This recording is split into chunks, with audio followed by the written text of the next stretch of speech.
2 কোটি হিন্দু সম্প্রদায় নিরাপত্তা দেওয়ার জন্য বলা আছে। অর্থাৎ আমরা বিশ্বাস করি এই অন্তর্বর্তীকালীন সরকার মেনে নেবে, অন্যথায় এই দেশের এই পৃথিবীর সকল রাষ্ট্রের কাছে আমরা যেন যেতে বাধ্য হব। কারণ আপনারা জানেন এখন প্রত্যেকটা দেশের গতকাল অস্ট্রেলিয়া থেকে শুরু করে এবং জাতিসংঘ ইউনাইটেড স্টেট পর্যন্ত বাংলাদেশের সংখ্যালঘু সম্প্রদায়ের নিরাপত্তা নিয়ে তারা খুবই চিন্তিত এবং উদ্বিগ্ন। তারা কিন্তু বলে যাচ্ছে বাংলাদেশ সংখ্যালঘুদের নিরাপত্তা প্রদান করার জন্য।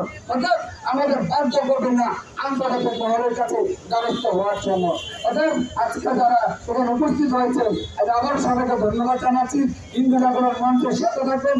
আজকে যে সকল সংগঠন আমাদের সাথে উপস্থিত হয়েছেন, বাংলাদেশ হিন্দু পরিষদ, বাংলাদেশ জাতীয় হিন্দু মহাজোট, বাংলাদেশ হিন্দু মহাজোট, বাংলাদেশ জাতীয় হিন্দু ফোরাম সহ আরো অনেক সংগঠন, অনেক সনাতনী ভাই বোন